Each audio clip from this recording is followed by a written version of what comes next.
사무엘하 20장입니다. 1, 2절 이스라엘 사람들과 유다 사람들이 누가 다윗 왕국에서 더 큰 권리를 갖는가 하는 문제로 분쟁이 일어났을 때 유다 사람들이 주장을 강하게 펼치자 이스라엘 사람들은 상당히 불쾌했습니다. 이때 베냐민 사람 비그리 아들 세바가 이런 혼란을 이용하여 반란을 일으킵니다. 화자는 그를 불량배라고 말하는데 이것은 다윗 입장에서 다윗을 대적하는 인물을 표현한 것이죠. 화자는 하나님은 다윗만을 하나님 나라인 이스라엘 왕으로 선택하셨기 때문에 이렇게 표현합니다. 세바는 나팔을 불어 다윗에게 맞설 군대를 소집하죠. 그리고 연설을 통해 우리가 다윗과 나눌 분깃도 그에게서 받을 유산도 없다고 합니다. 이것은 다윗이 이제 자신들과 아무런 관계도 없다는 말이죠. 그러면서 이스라엘에게 각자의 장막으로 돌아가라고 연설합니다. 여기서 각자의 장막으로 돌아가라는 말은 더 이상 다윗을 따르지 말라는 말이죠. 이런 세바 선동의 불만에 가득 차 있던 이스라엘 사람들은 다윗에게서 돌아서서 세바 반란에 동참하기로 결심합니다. 이런 상황에서 오직 유다 지파만 다윗을 따랐고 결국 다시 예루살렘으로 돌아오게 했죠. 이 모습은 다윗이 처음 예루살렘으로 들어가는 모습과 대조를 이룹니다. 다윗은 처음에 헤브론에서 유다 사람들의 지지를 받아 왕이 되었습니다. 그리고 아브넬과 이스보셋의 죽음으로 이스라엘 사람들의 지지를 받게 되었고 유다와 이스라엘 사람들의 지지 속에서 예루살렘에 입성했죠. 하지만 압살롬 반란 이후 상황은 바뀌어서 다윗이 처음 왕이 되던 상황으로 돌아가 오직 유다 사람의 지지만을 받으며 예루살렘으로 쓸쓸하게 돌아왔습니다. 다윗이 이런 결과를 얻게 된 이유는 다시 왕으로 복귀하는 과정에서 하나님의 의견을 묻고 도우심을 구하는 과정이 없었기 때문입니다. 하나님은 분명히 하나님의 도우심으로 반란군을 이길 수 있었습니다. 하지만 압살롬의 죽음 이후 또다시 하나님께 의지하지 않고 자신의 정치 수완을 이용하여 예루살렘으로 돌아오려 하였고 일부 성공을 거둔 듯 했죠. 하지만 정치 수완은 이해관계가 부딪히자 금방 한계를 드러내고 또다시 갈등과 반란이 일어나게 된 것입니다. 하나님의 사람이 하나님을 의지하지 않고 정치 수완과 인간적인 방법으로 문제를 해결하려고 할 때 이런 한계에 부딪히게 됩니다. 3절입니다. 다윗이 예루살렘에 들어와 가장 먼저 한 일은 압살롬에게 강간당한 10명의 첩을 감시가 붙은 집, 즉 감옥 같은 곳에 감금한 것입니다. 이것은 그녀들을 압살롬 반란에 동조한 죄인들처럼 다루었다는 의미죠. 그녀들에게 먹을 것을 주면서 기본적인 부양은 했지만 더 이상 아내로 여기지 않았고 그들과 관계도 하지 않고 죽을 때까지 가두어두었습니다. 화자는 이런 모습에 대해 그녀들이 생과부가 되었다고 표현하죠. 이 표현은 구약에서 여기에 단 한 번 나오는데 생과부는 다윗이 그녀들을 가혹하게 대했다는 것을 표현하는 단어입니다. 그녀들의 모습은 암논에게 강간당하고 압살롬 집에서 외롭게 지내던 다말 모습과 유사합니다. 남자들의 힘과 폭력에 의해 또 죄 없는 여성들이 희생당하게 된 것이죠. 다윗이 여성에게 매정하다는 비판을 피하기 어려운 이유는 자신의 이익을 위해서는 압살롬의 군대 장관으로 반란에 앞장섰던 아마사까지 군대 장관으로 등용하는 반면 힘없는 여성들은 죄인 취급하며 가혹하게 대하기 때문입니다. 이런 다윗의 모습은 그가 하나님의 인정받은 인물이라 해도 가부장 시대의 한계를 뛰어넘지는 못했다는 것을 보여주는 것이죠. 결국 다윗의 예루살렘 귀환은 즐겁고 행복하고 축복이 넘치는 귀환이 아니었습니다. 4절 7절입니다. 예루살렘에 돌아온 다윗은 세바 반란을 진압하기 위해 군대를 파견합니다. 일단 아마사에게 유다 사람들 중에서 자원자들을 모아 자원군을 만들라고 지시합니다. 다윗은 아마사를 자신의 군대 장관으로 삼았기 때문에 그에게 공을 세울 기회를 준 것이죠. 하지만 시일이 지체되자 자신의 군대를 파견하기로 결정합니다. 그는 아비새를 불러 군대를 이끌고 세바를 추적하라고 명령합니다. 출정이 더 늦어지면 세바가 든든한 성읍들을 점령하게 되고 그러면 세바의 반란을 진압하기 어렵기 때문이죠. 반란을 빠른 시간 내에 제압해야 한다는 이런 계획은 아히도벨의 계획을 기억나게 합니다. 다윗이 요압이 아니라 아비새를 부른 것을 보면 요압의 지위가 강등되어 아비새 밑에 있었던 것으로 보입니다. 다윗은 최고 군대 장관의 지위는 아마사에게 주었고 요압 군대는 아비새 손에 주었습니다. 아마도 다윗은 후에 요압이 명령에 불복하고 압살롬을 죽인 것을 알고 강등시켰다고 추측해 볼 수는 있죠. 7절에서 아비새는 요압이 이끄는 정규군과 다윗의 친위 용병 부대인 그렛 사람들과 블렛 사람들을 이끌고 세바를 쫓기 위해 예루살렘에서 출발합니다. 8절 10절입니다. 아비새가 이끄는 군대가 출발해서 기브온 근처에 있는 큰 바위에 이르자 그곳에서 아마사를 만나게 됩니다. 아마스는 아비새가 군대를 이끌고 온다는 소식을 듣고 그곳에서 자신이 모은 군대와 함께 합류하기 위해 기다리고 있었던 것으로 보이죠. 아마사를 본 요압은 허리에 찬 칼을 떨어뜨리고 아마사에게 다가가 인사하기 위해 입을 맞추는 채 하면서 손에 들고 있던 칼로 아마사의 배를 찔러 죽입니다. 요압의 칼이 어디서 나왔는지 본문은 언급하지 않고 있죠. 요압이 아마사를 죽인 장면은 사사기 3장에서 에훗이 에글론 왕을 죽인 장면과 유사합니다. 이런 유사함을 통해서 아마사가 눈치채지 못하게 요압이 왼손에 단검을 숨기고 있다가 왼손으로 단번에 아마사의 배를 찔러 죽인 것으로 해석할 수 있습니다. 이런 요압의 행동은 그가 아마사를 우발적으로 죽인 것이 아니라 죽일 기회를 엿보다 계획적으로 죽인 것임을 보여줍니다. 그리고 평화를 말하며 인사하는 척하다가 죽인 것은 아브넬을 죽일 때와 유사하죠. 요압은 자신과 적으로 싸웠던 아마사 때문에 군대 장관에서 밀려난 것에 원한을 품고 아마사를 죽인 것이고 이것은 다윗에 대한 항의 행동입니다. 이렇게 요압은 점점 더 다윗이 통제하기 어려운 인물이 되어가고 있고 다윗 리더십에 치명적인 흠집을 내고 있습니다. 11, 13절입니다. 요압은 아마사를 죽인 후 부대를 끌고 자신이 주도하여 세바를 쫓으러 출발합니다. 본문에서 요압과 그의 동생 아비스라고 표현한 것은 이제 부대의 주도권이 요압에게 있다는 것을 의미하죠. 요압은 자신의 부하 하나를 아마사의 시체 곁에 남겨두고 아마사 시체를 보고 놀라며 주저하는 유다 군사들에게 요압 자신을 따르라고 선동합니다. 이미 아마사는 죽었기 때문에 이제는 요압을 따르라는 말이죠. 하지만 아마사는 유다 군대 지휘관이었기 때문에 유다 군사들은 아마사 죽음을 보고 두렵고 혼란에 빠졌을 것입니다. 이런 모습을 본 요압 부하는 아마사 시체에 옷을 덮고 길에서 옮겨 사람들이 보지 못하게 만듭니다. 이렇게 요압은 또다시 다윗이 여호와의 이름으로 맹세하며 살려준 인물을 자신의 이익을 위해 가차없이 죽이고 자신의 권력을 다시 회복했습니다. 한편으로 아마사의 비참한 죽음은 그가 하나님께서 선택하신 다윗 편에 서지 않고 압살롬 편에 서서 다윗을 대적한 하나님의 벌이었습니다.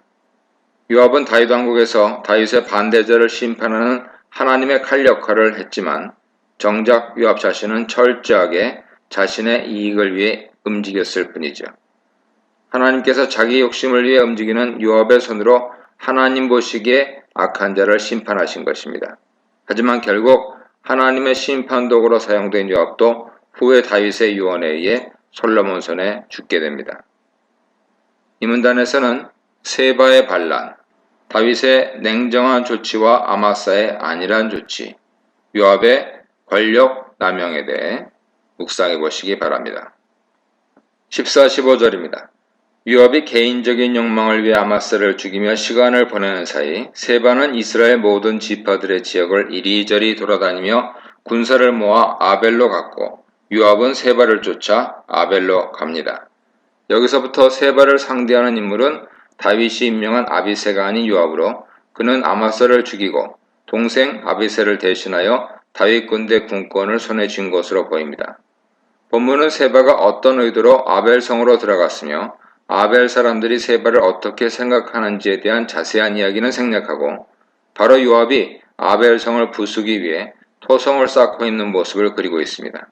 그는 세바를 잡기 위해 이스라엘 성 하나를 완전히 파괴하려고 한 것이죠.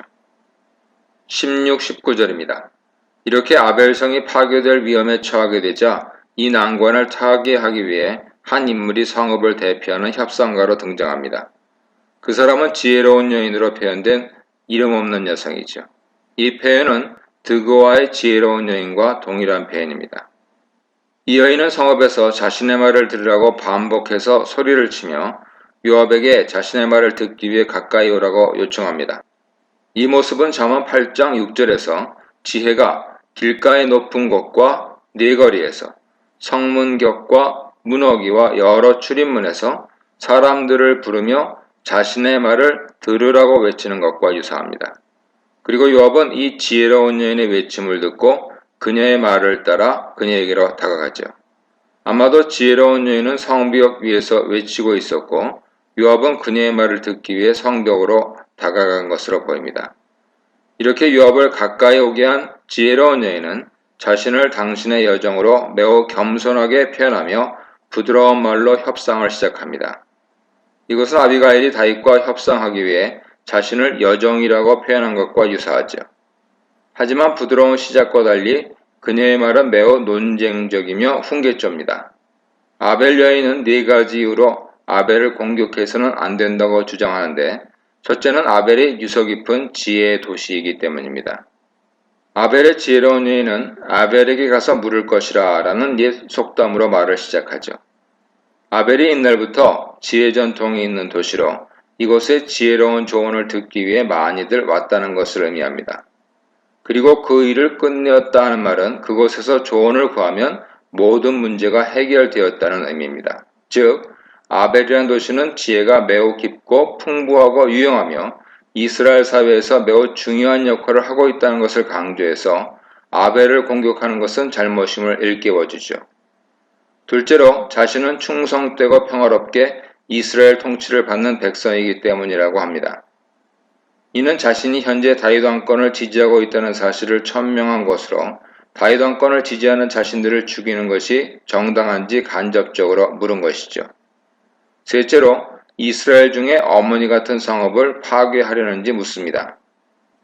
어머니 같은 성읍은 성읍 즉 이스라엘 중에 어머니라는 뜻으로 이것은 아벨이 이스라엘의 어머니라고 말하고 있는 것이죠.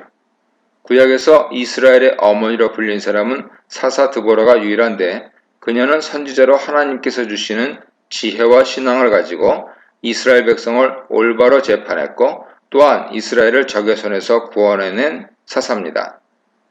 드보라에게 와서 재판을 받았던 것처럼 문제가 생기면 아벨에 와서 물어보아 해결받고 갔을 것이죠. 그러므로 여기서 어머니라는 것은 이스라엘을 지혜로 교육하고 조언하는 역할을 의미합니다. 넷째로 아벨은 여호와의 기업이라는 것이죠. 여호와의 기업이라는 뜻은 여호와께서 그의 백성에게 그곳에 살도록 주신 곳으로 함부로 파괴하거나 빼앗거나 팔거나 해서는 안 되는 장소입니다. 아벨의 지혜로운 여인은 아벨을 파괴하는 것은 여호와의 율법을 어기는 행위라고 말하는 것이죠. 그녀의 말은 여호와의 율법에 대해서는 전혀 생각하지 않은 채 수단과 방법을 가리지 않고 오직 자신의 목적을 이루는 것에만 골몰하는 요압에게 그의 방식이 잘못되었다고 직언한 것입니다. 22절입니다. 요압은 이제야 자신의 행동이 매우 심각한 죄라는 것을 인식하고 세 번이나 반복적으로 그런 의도를 가지고 행동한 것이 아니라고 강하게 부인합니다. 이런 반복적인 부인은 요압이 아벨 여인 공격에 당황했고 자신의 잘못을 인정하고 있음을 나타내죠. 아벨의 지혜로운 여인은 요압의 어리석은 생각을 깨닫게 한 것입니다. 요압은 자신의 잘못을 깨달은 후 단지 세바가 다윗에게 반란을 일으켰기 때문에 그를 잡으려고 하는 것이니 그만 넘겨주면 떠나겠다고 협상합니다. 무조건 공격하여 다 죽이려던 요압이 세바만 넘겨주면 물러가겠다고 한 발 물러선 것이죠. 압살롬과 아마사도 죽이는 등 다윗의 명령도 무시하던 요압이 아벨 여인의 권위 있는 말에 승복하고 한 발 물러선 것입니다. 이에 아벨 여인은 요압 협상을 받아들여 세바 머리를 성벽에서 던져주겠다고 약속합니다. 그 여인은 지혜로 성읍 사람들을 설득했고 마침내 세바의 머리를 베어 요압에게 던져주었습니다. 요압은 성읍에서 물러가고 아벨은 무사하게 되지요. 여기서 나타나는 아벨의 지혜로운 여인의 모습은 그녀가 아벨의 지도자였다는 것을 알려줍니다. 그녀는 성읍을 대표하는 지도자로서 요압 공격의 부당성을 폭로하며 협상했고 요압의 말을 듣고 세바의 머리를 넘겨주는 결정을 내립니다. 그리고 자신의 결정을 관철하기 위해 아벨 사람들을 설득하죠. 결국 모든 일이 그녀의 결정대로 이루어집니다. 아무도 제지하거나 거부하지 않습니다. 심지어 왕의 신복인 군대장관 요압조차도 그녀의 권위를 인정하고 따르고 있죠. 이런 모습을 보면 이스라엘 사회에서 여성 지혜자가 한 지역의 지도자 역할을 하는 전통이 있었다는 것을 추측할 수 있습니다. 이렇게 아벨의 지혜로운 여인으로 인해 요압은 어리석은 행동을 멈추었고 아벨은 전쟁과 살육과 파괴를 피할 수 있었으며 다윗 왕은 자신의 백성을 학살했다는 악평을 피할 수 있게 되었습니다. 이렇게 다윗은 세바를 제거함으로써 이스라엘 반란을 제압하고 다시 왕권을 든든히 세우게 됩니다. 23, 26절입니다. 이 단락은 다윗 신하들의 명단으로 2명의 군대 지휘관인 요압과 분하야, 2명의 민간 관리인인 아도람과 여호사밧, 2명의 제사장인 사독과 아비아달, 그리고 스와는 서기관으로 일하는 대신으로 언급되고 있습니다. 여기서 주목할 것은 요압이 군 최고 책임자로 언급되어 있는 것으로 아마도 요압은 아마사를 죽이고 세바의 반란을 진압한 뒤에 다시 다윗의 군대 장관으로서 권력을 잡은 것으로 보입니다. 다윗 신하들의 명단은 압살롬과 세바 반란으로 어선했던 전국이 다시 정상화되었다는 것을 나타내죠. 다윗 신하의 명단을 끝으로 다윗 왕의 이야기는 끝이 납니다. 이어 나오는 21, 24장은 부록으로서 다윗이 다스리던 시대에 일어난 여러 에피소드들을 모아놓은 모음집이죠. 하나님과 동행함으로 시작한 다윗 왕은 하나님과 언약을 맺은 큰 은혜를 입었지만 그의 말년은 하나님께서 그와 동행하시는 모습이 거의 나타나지 않고 다윗도 하나님께 의지하는 모습이 나타나지 않습니다. 이런 다윗의 모습을 보면서 높은 자리에 오른 사람이 끝까지 신실하게 하나님을 믿는 것이 쉽지 않다는 생각을 하게 되지요. 하지만 하나님께서 다윗은 사울처럼 왕위에서 내쫓지 않으시고 후계자도 준비해 주심으로써 다윗에게 약속하신 언약을 신실하게 지키셨습니다. 결국 사람이 의지할 것은 인간의 신실함이 아니라 하나님의 신실하심이라는 것을 다시 한번 생각하게 합니다. 이 문단에서는 요압의 강경 진압 계획, 한 여인의 지혜로운 대안, 스스로 분깃을 거부한 세바에 대해 묵상해 보시기 바랍니다. 1, 2절 사무엘하 21장에서 24장 내용은 다윗이 통치하던 시기 사건들을 모아놓은 것으로 정확히 어떤 시기 사건인지는 알 수 없습니다. 다윗 통치 시기에 3년 동안 기근이 들었고 다윗은 여호와께 기근 문제를 해결해 달라고 기도합니다. 여호와께서는 다윗에게 사울이 기브온 사람들을 죽인 것 때문이라고 말씀하시는데 이것은 하나님께서 내리신 벌이라는 뜻이죠. 신명기 19장 10절에서는 무죄한 피를 흘리지 말라. 이같이 하면 그의 피가 네게로 돌아가지 아니하리라 하셨고 이어 19장 13절에서는 무죄한 피를 흘린 죄를 이스라엘에서 제하라. 그리하면 네게 복이 있으리라 말씀합니다. 사울이 기브온 사람을 죽인 이유는 2절에 나옵니다. 이스라엘 사람과 유다 사람들을 위한 열성 때문에 그들을 죽였다고 말하죠. 기브온 사람은 원래 가나안 종족인 아모리 사람들로 진멸 대상이었으나 여호수아를 속이고 언약을 맺음으로 이스라엘 안에서 부역하며 지냈습니다. 이런 이유로 기브온 사람들은 이스라엘 사람들에게 차별을 받아왔고 이스라엘 사람들이 그들을 좋아하지 않는다는 것을 알고 사울이 이들을 탄압하고 죽인 것이죠. 이런 화자 설명은 이 문제에 대해 사울이 잘못했음을 말하고 있는 것입니다. 3절 6절입니다. 이유를 안 다윗은 기브온 사람들 불러 어떻게 하면 사울 죄에 대한 속죄가 될 수 있을지를 묻습니다. 그리고 원하는 대로 해주면 여호와의 기업을 축복하라고 명하죠. 여기서 다윗이 속죄라는 단어를 사용한 것은 신명기 19장 13절에 언급된 것처럼 죄가 없어야 여호와의 복을 받을 수 있기 때문입니다. 기브온 사람들은 보상과 피해 복수를 언급하는데 이들은 사울과 자신들의 문제는 은금으로 보상할 문제가 아니라고 말하며 자신들이 원하는 것은 피해 복수라고 말합니다. 하지만 자신들에게 아무런 권한이 없기 때문에 이것이 가능하지 않다면서 자신들의 힘없는 처지를 강조하죠. 이 말을 듣고 다윗은 기브온 사람들이 원하는 대로 피해 복수를 허락해 줍니다. 그동안 기브온 사람들은 사회적 약자로서 사울왕 기세에 눌려 말도 못하고 있었는데 하나님께서 다윗을 통해 이들의 억울함을 갚아 주시려는 것입니다. 다윗이 피해 복수를 허락하자 이들은 구체적으로 자신들이 원하는 것을 말합니다. 5절에서 사울은 자신들을 학살하고 죽여서 이스라엘 땅에서 살지 못하게 하려고 계획한 사람이라고 말합니다. 이 표현은 사울이 기브온 사람들을 진멸하려고 하였다는 것을 알 수 있죠. 이런 사울의 모습은 아말렉에 대한 진멸 명령을 어긴 것과 대조를 이룹니다. 그러면서 사울의 아들 7명을 주면 그들을 여호와 앞에서 처형하겠다고 합니다. 여기서 7이란 숫자는 사울이 7명을 죽였다는 것이 아니라 살육당한 기브온 사람 전체를 가리키는 상징적인 수입니다. 사울의 고향인 기브아에서 여호와 앞에서 처형한다는 말은 이 처형이 개인적인 복수가 아니라 공적으로 사울과 사울 집에 대한 종교적이고 제의적인 정의를 실현하는 것이라는 의미입니다. 그리고 다윗은 이런 기브온 사람들의 요구를 들어줍니다. 7절 9절입니다. 다윗은 이들에게 내어줄 사울의 후손 7명을 선택해야 하는데 일단 무비보셋은 제외합니다. 파자는 다윗이 요나단과 여호와 앞에서 맺은 언약이 있기 때문에 사울의 손자이며 요나단의 아들인 무비보셋은 아꼈다고 설명하죠. 사실 사울죄를 감당하기에 가장 적합한 인물이 무비보셋이지만 다윗은 이번에도 요나단과의 약속을 지키기 위해 그를 살려준 것입니다. 대신에 아야의 딸 리스바가 낳은 아들 둘과 사울의 큰딸 메랍이 낳은 아들 5을 붙잡아 기브온 사람들에게 넘겨줍니다. 여기서 리스바는 사무엘하 3장 7절에서 사울 첩으로 소개된 사람입니다.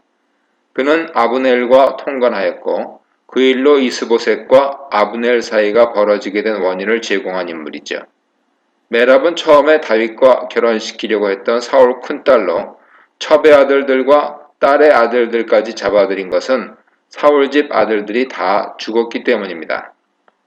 사울의 아들은 역대상 8장 33절에 따르면 4명인데 이들 중 3명은 블레셋 전투에서 사울과 함께 죽었고 이스보셋은 다윗에게 반란을 일으켰다가 죽게 됩니다.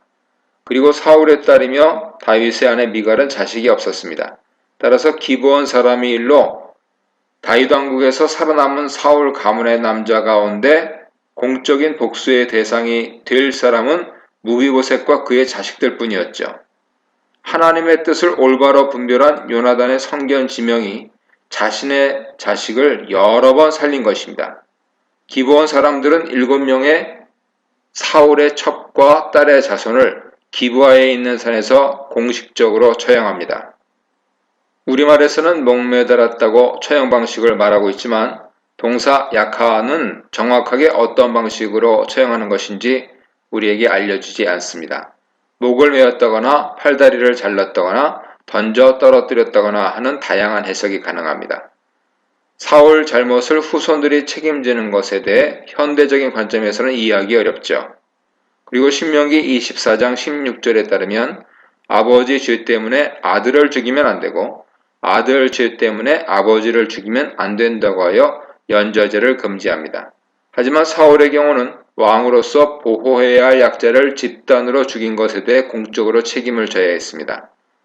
왕이 범죄를 저지를 때 왕과 왕의 가족은 다른 이스라엘 사람들에 비해서 더 엄한 제재를 받아야 하는 것입니다. 다윗의 경우도 하나님께서 다윗 범죄에 대해 너와 내 집에 재앙을 내릴 것이라고 선언하셨습니다. 화자는 사울의 후손들이 죽은 때가 추수의 시작, 즉 보리 추수를 시작하는 시기라는 사실을 알려줍니다. 10절 14절입니다. 아이의 딸 리스바는 굵은 배를 가져다 바위 위에 펴놓고 새나 짐승이 시체를 뜯어먹지 못하도록 밤낮으로 지켰습니다.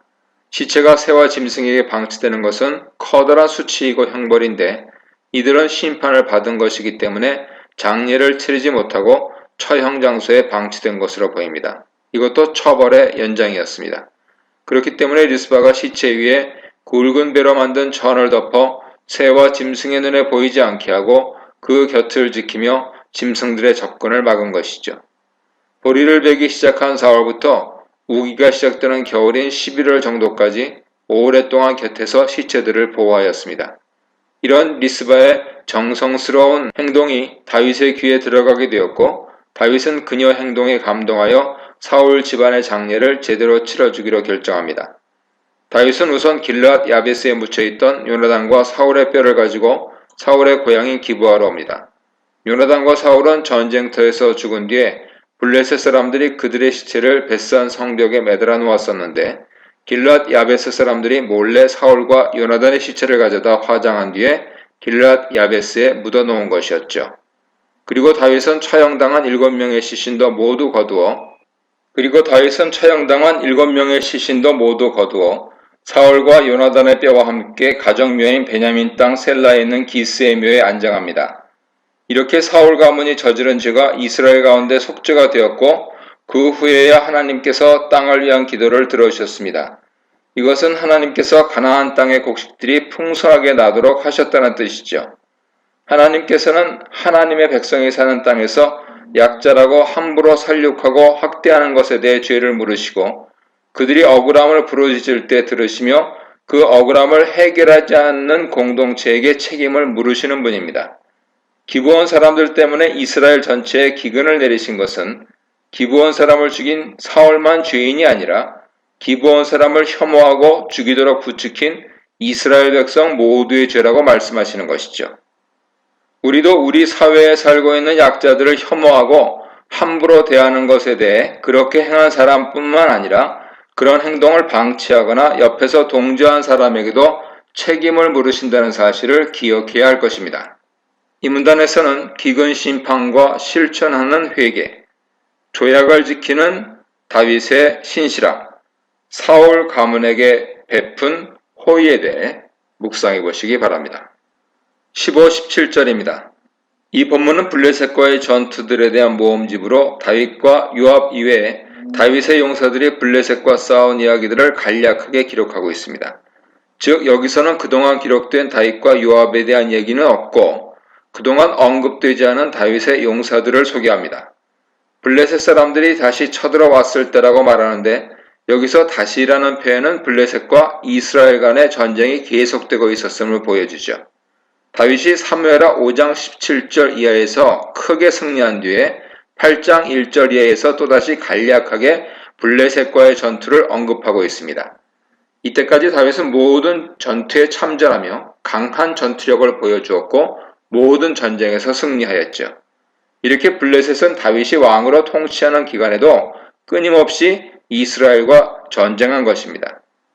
블레셋과 전투하던 다윗이 지친 틈을 노리고 거인족인 르바임 사람의 후손인 이스비 브놉이 다윗을 죽이겠다고 외쳤습니다.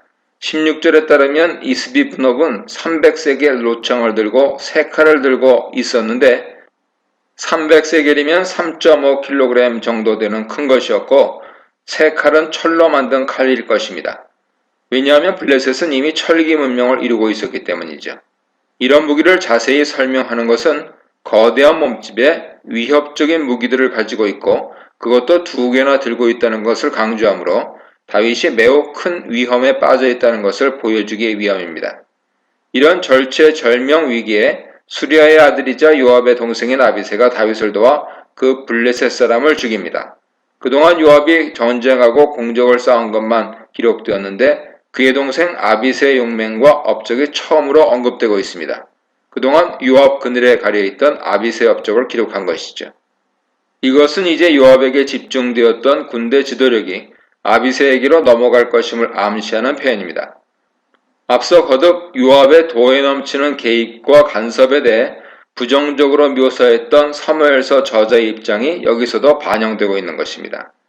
다윗이 전쟁 중에 힘이 빠져 위험한 상황에 처한 일이 생기자 다윗의 부하들은 다시는 전쟁터에 나오지 말라고 강력하게 요청합니다. 여기서 맹세를 하며 말했다는 것은 강력하게 요구했다는 것을 의미하죠. 그들은 다윗을 이스라엘의 등불이라고 표현하는데 이것은 다윗이 이스라엘의 희망이며 생명이라는 뜻으로 이제 유능한 전사로서의 역할보다는 이스라엘의 통치자로서 그의 존재 자체가 중요하다고 말하고 있는 것입니다. 왕정에서는 왕의 생존이 왕국의 운명을 좌우하기 때문이죠. 이후 에피소드에서는 다윗이 등장하지 않습니다. 그리고 다윗이 전쟁에 참여하는 것을 만류하는 모습은 사무엘하 18장에서 압살롬을 치는 전투에 참여하지 말라고 만류한 모습과 유사하죠. 그러므로 이 사건은 압살롬 반란이 일어나기 전에 다윗이 나이 들었을 때 일어난 사건으로 추론해 볼 수 있습니다.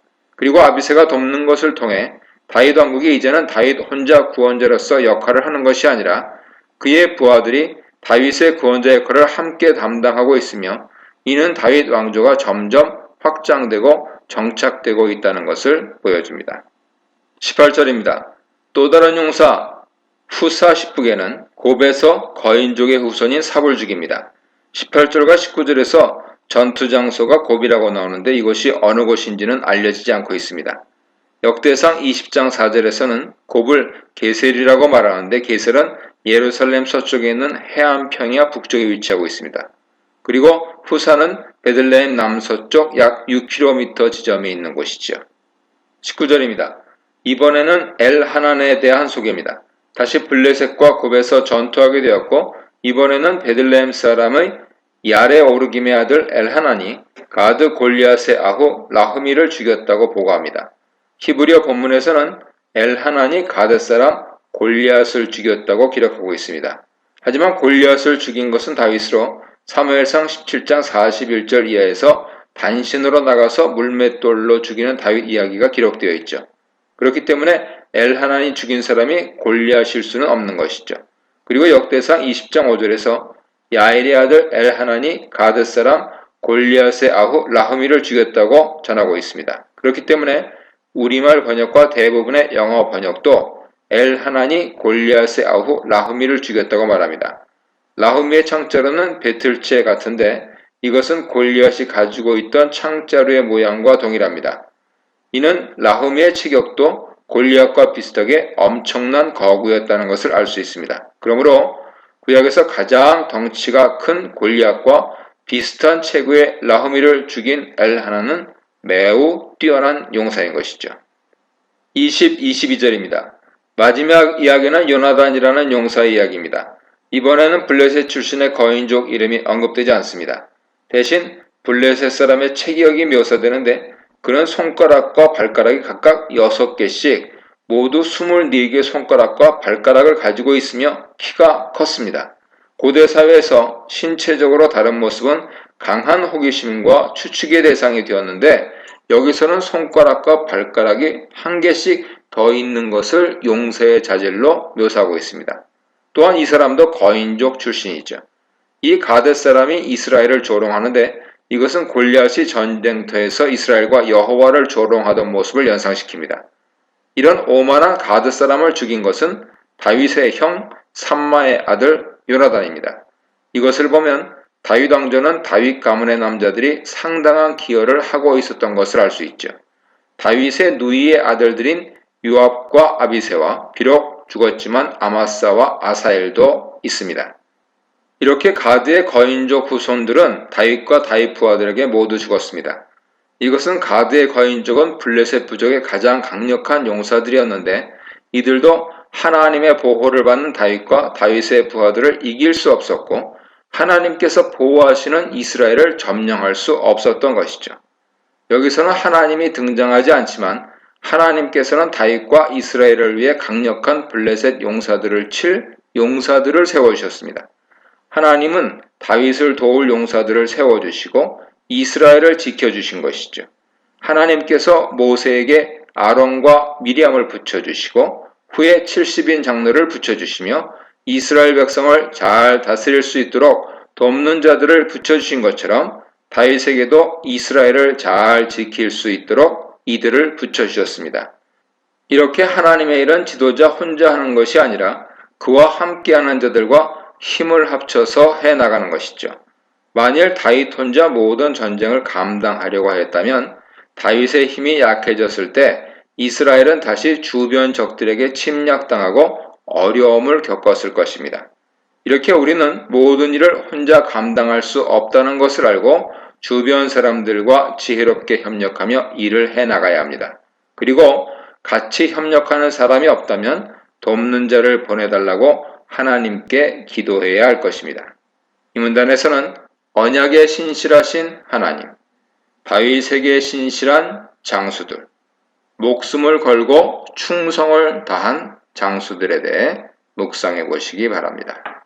1절 다윗의 서론으로 다윗이 사울의 성과 모든 원수의 손에서 구원하신 여호와께 드린 노래입니다. 사무엘상 2장에서 한나는 사무엘을 하나님께 바친 후에 자신의 서원을 들어주신 하나님께 감사하는 찬양을 드렸고, 사사기 5장에서는 가나안과의 전쟁에서 승리하게 하신 하나님께 감사와 찬양의 노래를 드렸습니다. 또한 출애굽기 15장에서도 홍해를 건넌 후 여호와의 크신 구원을 감사하며 용사이신 하나님을 찬양하였습니다. 이렇게 내러티브 중간에 나오는 시들은 대부분 여호와의 크신 구원에 감사하며 부르는 찬양들입니다. 2절 4절입니다. 다윗은 제일 먼저 구원의 하나님을 찬양합니다. 그는 여호와를 반석 요새, 자신을 건져주시는 분, 피할 반석, 방패, 구원의 뿔, 높은 망대, 피난처, 구원자로 묘사합니다. 이것은 모두 전쟁에서 방어를 위해 사용하는 용어들로 다윗은 수많은 전쟁과 사울의 살해 위협 속에서 오직 자신을 지키시고 도우신 분은 여호와이심을 알고 모든 방어의 용어들에 여호와를 붙이고 있습니다. 이렇게 다윗은 하나님께서 자신의 보호자이심을 천명하며 그 보호자께서 자신을 모든 폭력에서 구원하셨다고 고백합니다. 4절에서 다윗은 이런 구원을 어떻게 받았는지 설명하는데 그것은 바로 자신이 지금 찬송을 드리고 있는 여호와께 기도하면 여호와께서 자신을 원수의 손에서 구원해 주신다는 것이죠. 여기서 다윗이 여호와를 철저히 신뢰하는 모습을 보여줍니다. 2절에 나오는 반석과 뿔이라는 단어는 사무엘상 2장의 한나의 노래에서도 동일하게 언급됩니다. 5절 7절입니다. 이달락은 환란에 빠졌을 때의 모습을 노래한 것으로 다윗은 자신이 겪는 환란을 죽음으로 표현합니다. 사망의 급류, 수월의 줄, 사망의 올무는 다윗이 경험했던 수많은 죽음의 위협들을 묘사하는 단어들로 이런 단어를 통해 수많은 전쟁을 겪은 다윗이 전쟁 때마다 자신 앞에 놓인 죽음의 그림자를 느꼈고 두려워했다는 것을 알 수 있습니다. 사무엘서의 이야기에서는 다윗이 전쟁을 앞두고 어떤 생각을 했는지, 전쟁을 하면서 두려움을 느꼈는지에 대한 언급 없이 늘 용감하게 전쟁에 앞장서고 늘 승리하는 모습만 그려집니다.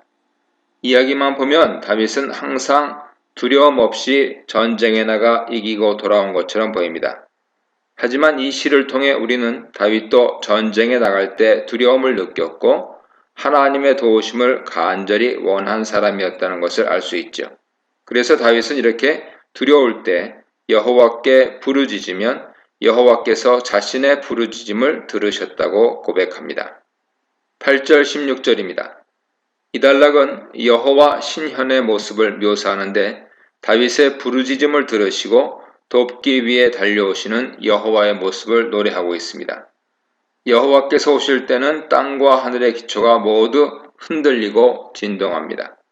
8절에서 진동하다, 떨다, 요동하다, 흔들리다와 같이 비슷한 단어를 반복하여 여호와께서 오실 때 천지가 진동하는 모습을 강조하고 있습니다.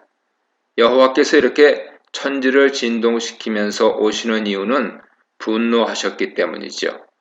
분노하신 이유는 자신의 아들인 다윗을 원수들이 죽이려고 했기 때문입니다. 9절은 분노하신 모습을 표현하는데 진노로 코와 입에서 불과 연기를 내뿜고 계십니다. 이런 신인 동영론적인 표현을 통해서 여호와의 격렬한 진노를 잘 표현하고 있습니다. 10, 11절은 하늘에서 구름을 타고 내려오시는 모습을 그리고 있습니다. 빽빽한 구름을 타고 여호와를 호위하는 그룹을 타고 바람을 타고 장엄하게 내려오시는 여호와의 모습을 그리고 있습니다. 비구름을 몰고 천지를 진동시키며 오시는 모습은 사사기 5장 4절 5절 모습을 연상시키죠. 12절에서 하나님의 장막이 흑암, 즉 많은 물과 빽빽한 구름으로 둘러싸인 것으로 묘사하는데 이것은 출애굽시 광야에서 구름 기둥과 불 기둥으로 나타나셔서 이스라엘을 인도하시던 모습을 연상시킵니다. 13절에서 그 앞에 있는 광채로 말미암아 숯불이 타올랐다고 하는데 이것은 벼락치는 모습을 묘사한 것입니다. 번쩍번쩍 벼락이 치고 여기저기 불길이 솟아오르고 이때 여호와께서 하늘에서 천둥소리까지 내십니다. 다윗은 천둥소리를 지존자의 음성으로 묘사하죠. 지진, 천둥, 번개, 구름, 연기, 불, 이 모든 묘사는 모두 시내산에서 여호와께서 이스라엘 백성들 앞에서 나타나실 때 보여주셨던 것으로 창조주이시며 용사이신 여호와의 위엄을 나타냅니다. 15, 16절에서 여호와의 공격 무기로 화살을 날리는 것은 하반절의 번개를 의미합니다. 그리고 분노의 콧김을 날리셔서 물의 바닥을 드러내신다는 것은 강한 폭풍을 일으키시는 것을 의미하는데 이 표현은 홍해를 가르시고 이스라엘을 구원하시는 모습을 연상시킵니다. 이렇게 하나님께서는 번개와 폭풍을 무기로 다윗의 원수들을 공격하시고 물리쳐 주십니다. 8절부터 16절에 나타난 여호와의 장엄한 시녀는 두 가지 의미를 지니죠. 첫째로 여호와의 장엄한 시녀는 인간을 두렵게 합니다. 그러므로 인간이 여호와를 경외하게 만드는 것입니다. 시내산에서 이스라엘 백성들에게 율법을 주시고 언약을 맺으실 때 두려운 모습으로 나타나신 것은 사람들이 여호와를 두려워하므로 함부로 여호와의 율법을 어기지 못하게 하기 위해서입니다. 여호와는 가까이 다가가야 할 분이지만 한편으로 인간이 함부로 대하며 다가가서는 안 되는 분이기 때문이죠. 둘째로 인간이 여호와의 용사로서의 힘과 능력을 알게 하여 여호와를 신뢰하게 하기 위한 것입니다. 여호와의 능력을 바로 알 때 우리가 어떤 강한 원수를 만나더라도 그보다 더 강한 용사이신 여호와를 의지하기에 두려울 것이 없습니다. 강한 용사이신 하나님께서 우리를 구원하기 위해 천둥과 번개와 불을 뿜으면서 달려오시기 때문이죠. 17, 20절입니다. 이달락은 다윗을 구원하신 여호와를 찬양하는 부분으로 용사로서 오신 여호와께서 손을 내밀어 다윗을 붙들어 주셨고 많은 물에서 건지셨습니다. 많은 물은 다윗을 둘러싼 강한 적들을 상징하며 여호와께서는 감당할 수 없을 정도로 강한 적들의 손에서 건져주셨고 그들이 재앙을 가져와도 자신의 지지자가 되어주셨으며 결국 자신을 깊고 거센 물에서 건져서 넓고 평탄한 길로 인도하시며 구원해 주셨다고 고백합니다. 이것은 더 이상 원수들에게 둘러싸이지 않는 안전하고 평화로운 것으로 인도하셨다는 의미죠. 다윗은 여호와께서 자신을 구원해 주신 이유를 하나님께서 자신을 기뻐하셨기 때문이라고 합니다. 21절부터는 왜 하나님께서 자신을 기뻐하셨는지 그 이유를 설명하고 있습니다. 사무엘서에 기록된 전쟁 중에 여호와께서 용사로 나타나신 전쟁은 사무엘상 7장 10절에서 우리를 바라여 블레셋군을 몰아내신 미스바 전쟁과 사무엘상 14장 15절에서 블레셋 진이 진동하고 땅이 흔들림으로 수많은 블레셋군을 물리친 요나단 전쟁이 있습니다.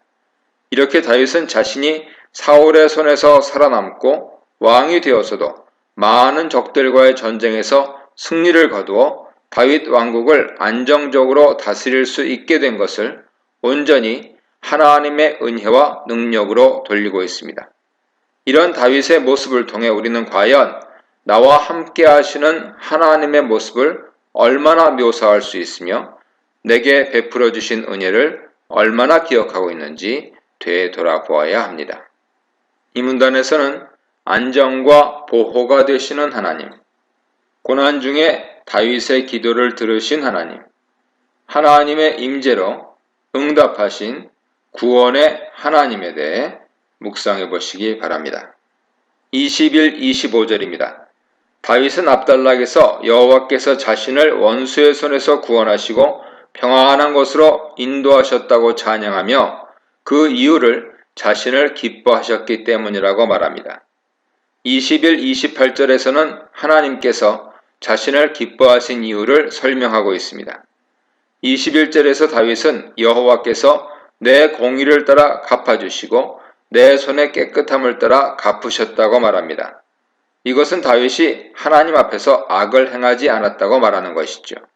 특히 손이 깨끗하다는 것은 자신의 손으로 무죄한 피를 흘리지 않았다는 의미입니다. 22절은 왜냐하면으로 시작하면서 그 이유를 설명하는데 여호와의 길을 걸으며 악을 행함으로 하나님을 떠나지 않았기 때문이라고 합니다. 다윗은 악을 행하는 것을 여호와를 떠나는 행동으로 설명하고 있습니다. 23절은 자신이 이렇게 여호와를 떠나지 않을 수 있었던 것은 자신이 하나님 법도를 늘 앞에 두고 하나님 규례를 멀리하지 않았기 때문이라고 합니다. 이것은 다윗이 선지자 말씀에 순종하고 제사장을 통해 하나님의 뜻을 물으며 살았다는 것이며 신명기 17장 18절 이하 말씀처럼 여호와의 율법서를 기록하여 옆에 두고 읽으며 여호와 경외하기를 배웠다는 의미입니다. 하나님께서 신명기에서 명령하신 왕에 대한 규례를 지키며 살아왔다고 고백하는 것이죠.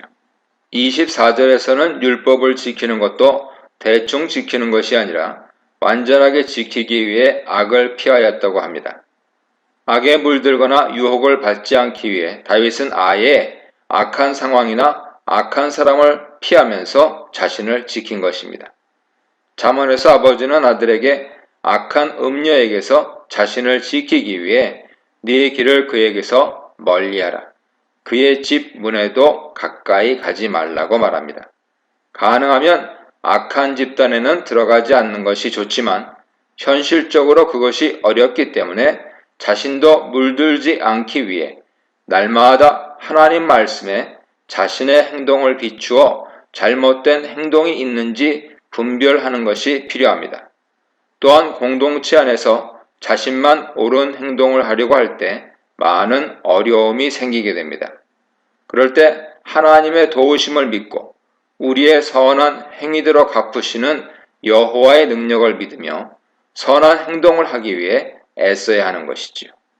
우리가 선한 행동을 하다가 어려움을 당할 때 하나님께서 악한 자들에게 분노하시고 폭풍을 몰고 구름을 타고 천둥과 번개를 뿌리며 달려오시기 때문입니다. 하나님께서 우리가 선을 행하기 위해 애쓸 때 우리를 구원하신다는 사실을 믿지 못하는 것은 어쩌면 한 번도 이런 하나님을 온전하게 의지하며 선한 일을 위해 몸을 던져본 일이 없기 때문일 수도 있습니다. 다윗은 이렇게 하나님의 선한 일을 위해서 오직 하나님만 의지하며 목숨을 걸고 행동한 적이 있기 때문에 25절에서처럼 여호와께서 내 의를 따라서 내 깨끗함을 따라서 갚아주셨다고 자신있게 말할 수 있었던 것이죠. 26, 28절입니다. 21, 25절에서는 다윗이 자신이 경험한 하나님의 신실하심과 보응해 주시는 것에 대해 찬양하였다면 26, 28절에서는 개인의 경험을 확대하여 보편적인 하나님의 보응 원리를 노래하고 있습니다. 그렇기 때문에 21, 25절에서는 주어와 목적으로 나라는 1인칭이 주로 사용되었다면 26, 28절에서는 일반 사람들을 의미하는 3인칭이 주로 사용되었습니다. 26절에서 다윗은 일단 긍정적인 보응부터 시작합니다. 자비한 자에게 주께서 자비를 베풀어 주신다는 말은 선을 선으로 갚으시는 하나님의 대표적인 모습으로 율법에서 가난한 자를 돌보는 의무 밑바탕에 깔린 하나님의 성품입니다. 출애굽기 22장에서 가난한 자들을 압제하지 말고 가난한 자들에게 돈을 구워주고 이자를 받지 말며 저당물로 받은 겉옷을 돌려주라고 말씀하시면서 27절에서 나는 자비로운 자이기 때문이라고 말씀하십니다. 이것은 하나님의 백성은 자신의 자비로운 성품을 닮아 이웃에게 자비를 베풀려는 의미죠. 그리고 신명기 15장에서 가난한 자들에게 자비를 베풀고 절대 그들의 필요를 외면하지 말라고 하시면서 10절에서 너희는 반드시 그에게 줄 것이요 줄 때에는 아끼는 마음을 품지 말 것이니라. 이로 말미암아 내 하나님 여호와께서 네가 하는 모든 일에 내 손이 닿는 모든 일에 내게 복을 주시리라 말씀하십니다. 또한 26절 하반절에서 완전함은 기본적으로 하나님의 성품입니다. 레위기 제2제도에서 제물은 반드시 흠이 없는 완전한 짐승을 드려야 하며 제사장도 흠이 없는 사람이어야 한다고 규정하고 있습니다. 하나님은 완전하시기 때문에 하나님 말씀도 완전하여 결함이나 실수가 없습니다.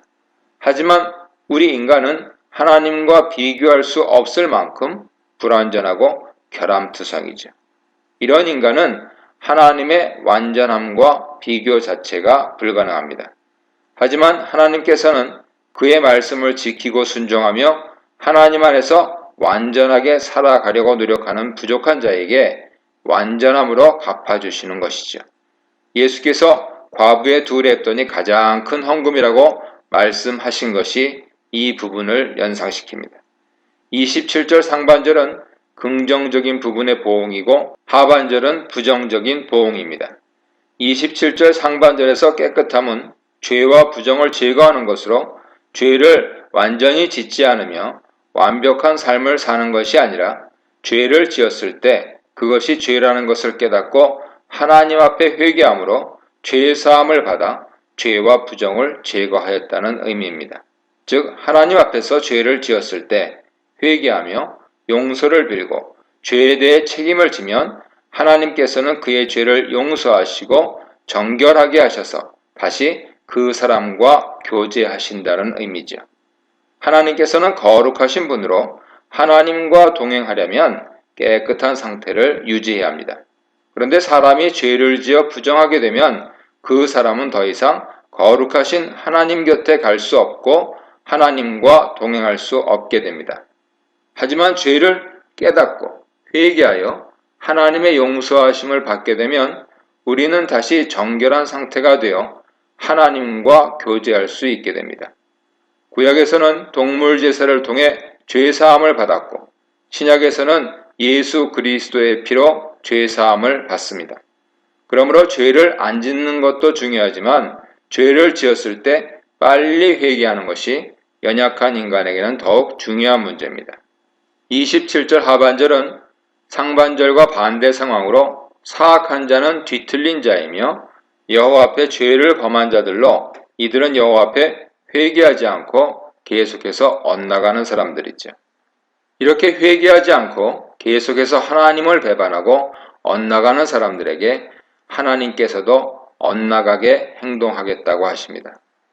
회개하지 않는 자들을 용서하지 않으시고 그들에게 벌을 주시겠다는 의미죠. 27절 상반절과 하반절은 동일하게 죄의 문제를 다루지만 죄를 깨닫고 회개한 자와 그렇지 않은 자에 대한 하나님의 반대되는 반응을 말하고 있습니다.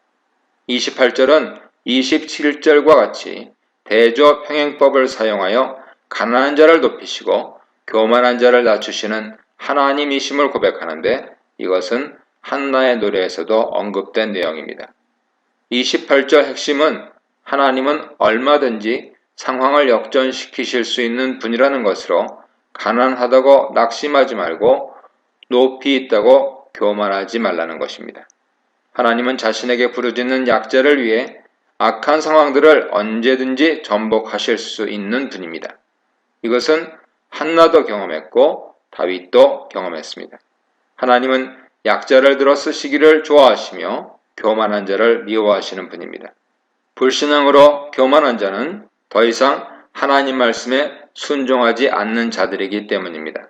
그렇기 때문에 신명기 17장 19절 이하에서 율법을 읽어 여호와 경외하기를 배우고 교만을 행하지 말라고 말씀하셨습니다.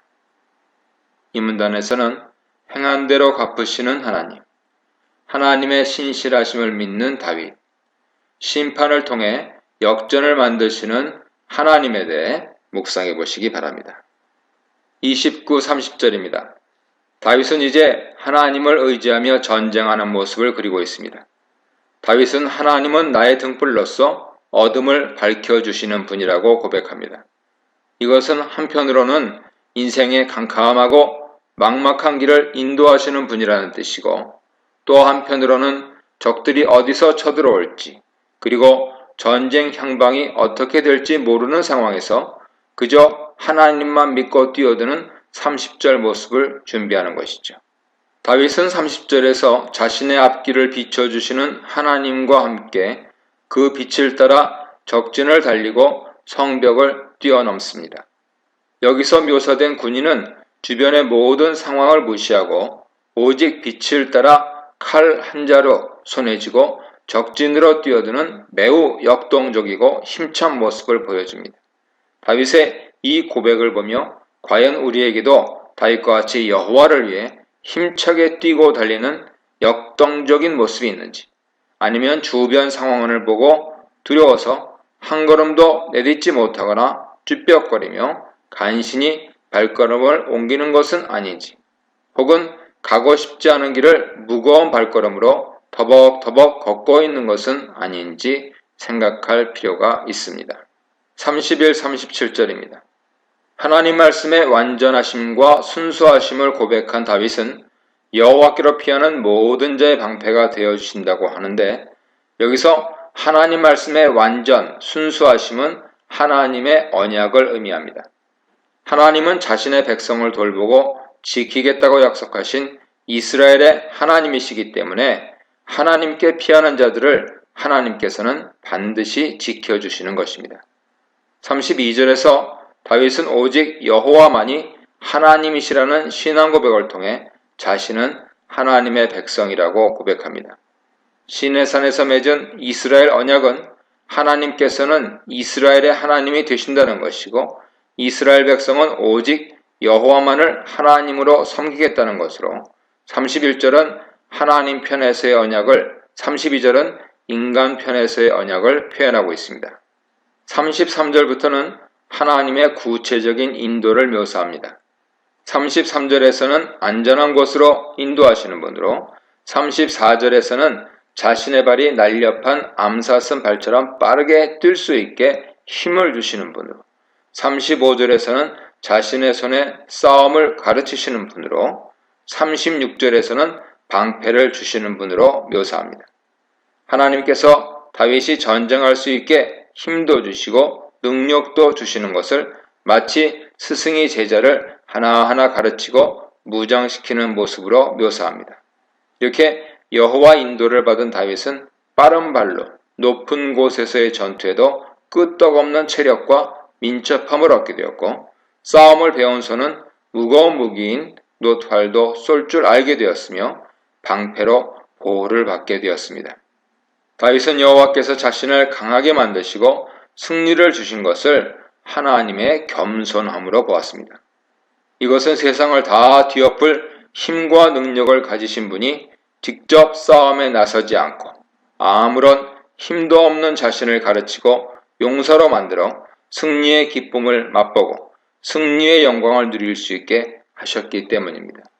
이런 다윗의 고백 속에는 아무런 능력도 없던 자신이 전쟁터의 용사로서, 왕으로서 힘과 명예를 얻게 된 것에 대한 송구함과 겸손함이 표현되어 있습니다. 우리는 종종 하나님께서 우리에게 나누어 주신 약간의 영광과 능력을 자신의 것인 양 착각하고 교만해지는 모습을 발견하게 됩니다. 하지만 하나님께서 우리에게 영광을 맛보게 하신 것이 겸손함 때문이라는 것을 알고 더욱 겸손해야 할 것입니다. 37절은 하나님의 가르침을 받아 발걸음도 힘찬 용감한 군사로 거듭난 모습을 표현하고 있습니다. 이제 전쟁할 준비가 끝난 것입니다. 38, 46절입니다. 이 단락에서는 하나님께 교육받은 다윗이 전투하는 모습을 그리고 있습니다. 여기서 다윗의 모습은 매우 용감합니다. 적의 뒤를 쫓아가 전투하는데 그들을 무찌르기 전에는 후퇴하지 않았다고 합니다. 임전무태의 용감한 돌격 정신을 볼 수 있습니다. 39절은 그 결과로 적들을 완전히 괴멸해 버렸습니다. 39절 하반절에서 다시는 일어나지 못했고 자신의 발 아래 모두 엎드러졌다고 표현함으로써 완전한 승리의 모습을 생생히 표현하고 있습니다. 40절부터 다윗은 다시 자신이 승리하게 된 은공을 여호와께 돌리고 있습니다. 뒤를 띄운다는 표현은 33, 36절까지의 교육을 한마디로 표현한 것이죠. 41절에서는 하나님께서 적들이 도망가게 하시고 적을 근절할 수 있게 해주셨다며 감사합니다. 42절은 여호와께서 자신만을 도와주신 것에 대한 감사합니다. 적들에게는 그들을 도울 자가 없었습니다. 이방신들은 여호와의 적수가 되지 못하기에 도울 수 없었고 혹시라도 여호와를 부르는 자가 있더라도 여호와께서는 도와주지 않으셨다고 고백하며 하나님과 자신의 특별한 관계를 보여주고 있습니다. 43절은 적들이 다시 일어나지 못하게 완전히 이겼다고 고백하고 있습니다. 39, 43절이 다윗이 싸운 일반적인 전쟁에서의 승리를 말하고 있다면 44절은 이스라엘 안에서 사울과 사울 집과의 갈등 속에서 자신을 보호하셔서 자신을 왕으로 세워주신 것에 대한 감사를 하고 있습니다. 45, 46절에서는 이방인들이 자신에게 굴복하고 자신에 대한 소문을 듣고 자발적으로 다윗에게 복종하는 모습을 그립니다. 암몬과 아람을 이긴 뒤 이들이 다윗에게 복종하며 조공을 바치고 두로의 히람이 화친을 청한 이야기를 반영한 부분입니다. 이 부분이 다윗 인생에서 가장 명예롭고 승승장구하던 때입니다. 47, 51절입니다. 다윗은 다시 노래 처음처럼 여호와를 자신의 반석이라고 부르고 하나님을 찬양하며 높이라고 외칩니다. 2절에서는 찬양하라는 부분이 없었지만 47, 51절의 핵심은 여호와를 찬양하라는 것입니다. 48, 49절에서 다시 한번 여호와를 찬양하는 이유를 밝힌 후 50절에서 다시 감사와 찬양을 돌립니다. 여호와의 이름을 부르며 그 이름을 찬양한 것이죠. 하나님은 우리에게 은혜 주시기를 원하십니다. 다만 하나님께서 우리에게 원하시는 것은 우리가 받은 은혜를 기억하고 감사하며 여호와를 찬양하는 것이죠. 그래서 구약에서는 큰 구원 사건이 있을 때 찬양이 등장하고 있는 것입니다. 그러므로 은혜 받은 자는 감사하는 것과 여호와를 찬양하는 것을 잊지 말아야 할 것입니다. 그리고 51절에서 왕에게, 즉 여호와의 기름 부으신 왕에게, 그리고 다윗과 그의 후손들에게 영원토록 헤세드, 즉 언약의 은혜를 베풀어 달라고 기원하며 노래를 마치고 있습니다. 다윗과 그 후손에게 영원히 헤세드를 베풀어 달라는 것은 하나님께서 다윗에게 주신 언약을 지켜달라는 기원입니다. 그리고 여호와께서는 이 언약을 신실하게 지켜주셨습니다. 비록 다윗이 범죄하고 하나님과 멀어졌을지라도 이 약속은 끝까지 지켜주셨습니다. 전체적으로 다윗의 찬송시가 지어진 시기는 다윗이 범죄하기 이전으로 보입니다. 이 시에서 다윗은 매우 겸손하며 죄를 짓지 않고 하나님 말씀만을 따랐다고 고백하고 있으며 어디를 가든지 여호와께서 함께 하심으로 전쟁에서 승리한 것은 범죄 전 상황이기 때문이죠. 하지만 다윗이 범죄한 이후 다윗 이야기에 하나님은 거의 등장하지 않았고 하나님과 동행하는 모습도 하나님께 의뢰하는 모습도 잘 나타나지 않습니다. 그러므로 다윗의 찬양시는 다윗이 예루살렘을 정복하고 다윗성을 짓고 언약궤를 모셔오고 정치 군사적으로 안정되었을 때 하나님께 감사하며 바친 노래입니다. 이렇게 절대적으로 하나님을 신뢰하며 감사하는 노래를 했던 다윗도 인간적인 영광에 도취되면 한순간에 하나님과 멀어지는 것을 보면서 우리 인간이 얼마나 약하고 악한지 다시 한번 경고를 받게 됩니다. 이 문단에서는 등불과 진리이신 하나님, 지키시고 인도하신 하나님, 뒤집으시는 하나님에 대해 묵상해 보시기 바랍니다.